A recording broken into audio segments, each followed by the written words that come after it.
একটা খারাপ পরিস্থিতিতে আছি বলেন তো। বাবু হওয়ার পর থেকে বাথরুমে যেতে পারি না। আমি যদি একটু মানে 1 সেকেন্ডের জন্য বাথরুমে যাব, সে আমার সাথে সাথে বাথরুমে যাবে। মানে একটা বাচ্চা একা মানুষ করা সহজ না।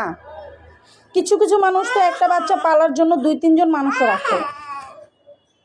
ধরেন একজন কে থাকবে? আমার মা। আমার মা তো মরে গিয়ে বেঁচে গেছে, অনেক আগেই ছেড়ে চলে গেছে। সে আর পালবে কিভাবে তার নাতনিকে?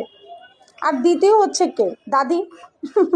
তার তো দাদি থেকেও নাই, মানে নানি তো মরেই গেছে, দাদি থেকেও নাই। দাদির মানে তার জীবনে দাদির এই ছিটে ফোটা মানে কি বলে দায়িত্ব নাই। তার দাদি তার 1 ইঞ্চি দায়িত্ব পালন করে নাই আজ পর্যন্ত।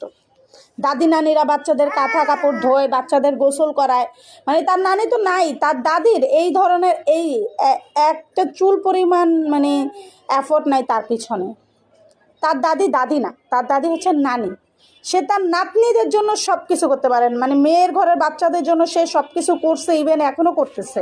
কিন্তু নিজের ছেলের ঘরে বাচ্চার জন্য করার মতন সময় মন মানসিকতা তার না। কারণ সে দাদি নয়, সে নানি। হ্যাঁ, নানি হয়ে সে গুয়ো পরিষ্কার করতে পারে, কিন্তু দাদি হয়ে সে আজ পর্যন্ত একটা কাঁথাও দিতে পারে না। আবার বড় বড় কথা।